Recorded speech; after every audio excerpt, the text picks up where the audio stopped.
നമസ്കാരം. ഇന്നത്തെ വീഡിയോയിലേക്ക് എല്ലാവർക്കും സ്വാഗതം. ഇന്ന് നമുക്ക് കണ്ടോ നമ്മുടെ ചീനമുളകുകൾ എല്ലാം നല്ലവണ്ണം പഴുത്തിട്ടുണ്ട്. നമുക്കിതൊക്കെ പൊട്ടിച്ചെടുക്കാം, ഇല്ലെങ്കിലൊക്കെ കിളി പൊട്ടിച്ചു കൊണ്ടുപോകും. അപ്പോൾ തുടങ്ങാം. മുളക് കിലോ എല്ലാത്തിലൊക്കെ കിളികൾ പൊട്ടിച്ചുകൊണ്ട് പോകാം കേട്ടോ. നമ്മുടെ സുന്ദരി മുളകൊക്കെ പൊട്ടിച്ചെടുക്കുക പണിയില്ലേ. കണ്ടോ സീഡ്, ശരി കണ്ടോ വെള്ളക്കാന്താരി കണ്ടോ കുറേ ഉണ്ടായി കഴിഞ്ഞിട്ട് എന്താ ഇത് വിത്ത് പൊട്ടിക്കാൻ വേണ്ടിയിട്ട് നിർത്തിയത്. അടുത്തിട്ട് വാ കണ്ടാ വെള്ളക്കാന്താരി സൂപ്പർ. ഇത് മദർ പ്ലാന്റ് ആണ്. ഓക്കെ, ഇത് ചുവപ്പ് കുഴിച്ചിടണം, മറ്റത് ഇങ്ങനെ ആയിട്ടാണ് കേട്ടാ.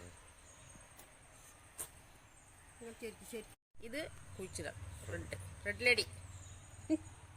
ബാക്കി രണ്ടെണ്ണം കുഴിച്ചിടണം, ബാക്കി ഇത്ര കിട്ടും കേട്ടോ. അപ്പം ഇതാണ് വെള്ളമുളക്. ഇപ്പം എത്ര തരം മുളകായിന്നറിയോ കണ്ടോ. അപ്പോൾ നമ്മുടെ തക്കാളി മുളകിനെ ഞങ്ങൾ കുഴിച്ചിടാൻ പോവുകയാണ്. നമ്മുടെ മുളക് തക്കാളി, ഇത് നമ്മുടെ കാന്താരി മുളക്. ഇതൊക്കെ പൊട്ടിച്ച് കഴിഞ്ഞതാട്ടോ. വിത്ത് ഉണ്ടാക്കി വെച്ചിട്ട് മുളകിൻ്റെ കുട്ടി ഇതാണ് ഇപ്പം നമ്മൾ പൊട്ടിച്ച മുളക്. ഇതാണ്ടോ നമ്മുടെ തക്കാളി മുളകിനൊക്കെ പൊട്ടിച്ച് കഴിഞ്ഞ് നിർത്തിയതാണ്. രണ്ട് വിത്തും കൂടി കിട്ടി.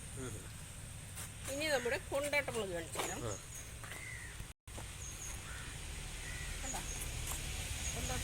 വലിയ മുളകില്ലേ? എത്ര കൊണ്ടാട്ട മുളക് നിറച്ച് മുളകുണ്ടായിട്ട് നിൽക്കുന്നുണ്ട്. നിറച്ച് മുളകുണ്ടായിട്ട്. ഇനി നമുക്ക് ഇതിന് കുറച്ച് ആക്റ്റീവ് സെയിം കളിച്ചു കൊടുക്കണം. അപ്പൊ ഇത്ര സൂപ്പർ മുളക് കിട്ടിട്ടാ. ഇത്ര സൂപ്പർ മുളക് കിട്ടി. അപ്പൊ അടുത്തൊരു വീഡിയോ വരുന്നത് വരേക്കും ഇത് ആക്റ്റീവ് സെയിം കളിക്കാം. ഇത് okay bye. Thanks for watching. അപ്പോൾ നമ്മുടെ മുളകിൻ്റെ വീഡിയോ ഇഷ്ടമായി ലൈക്കും ഷെയറും സബ്സ്ക്രൈബും ചെയ്യാൻ മറക്കരുത് കേട്ടോ.